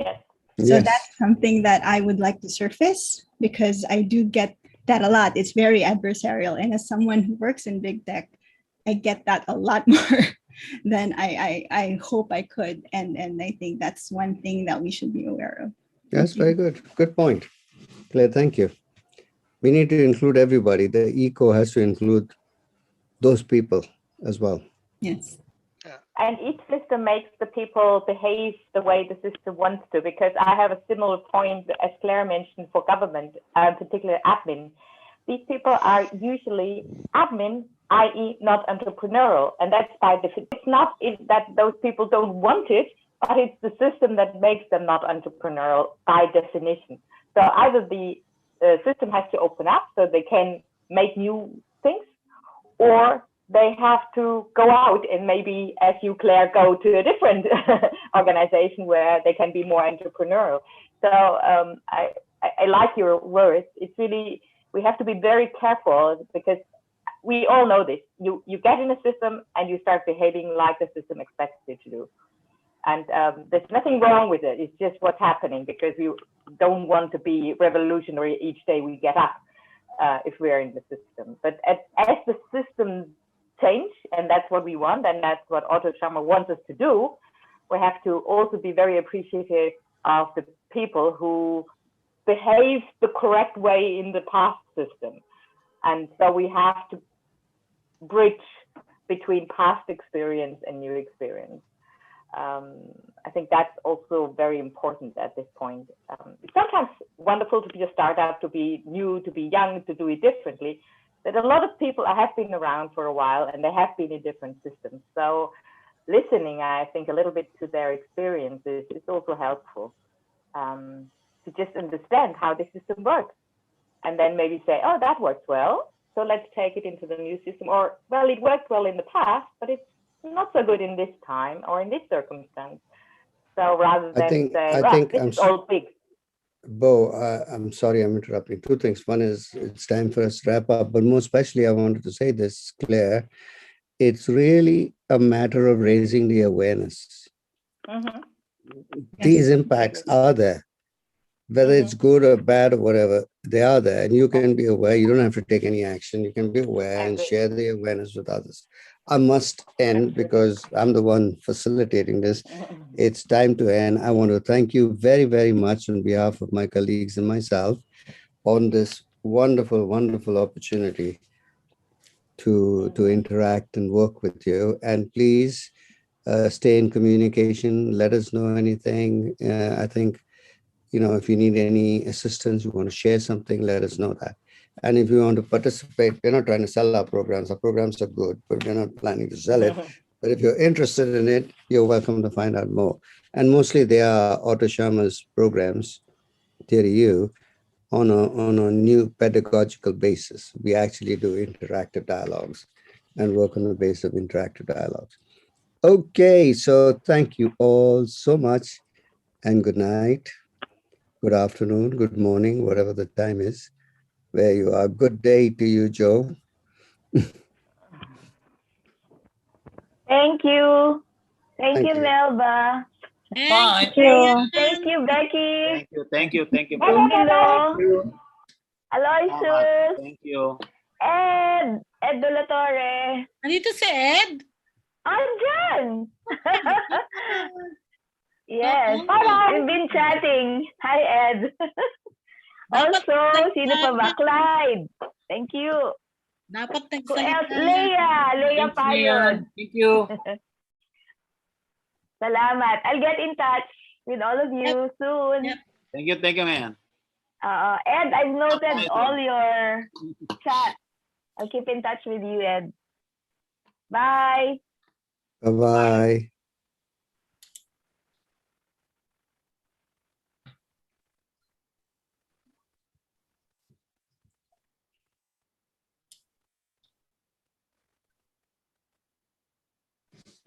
Oh, that's it.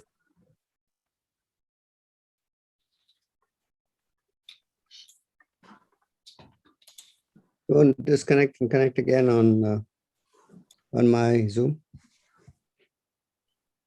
Yeah, it's okay. Okay, Okay.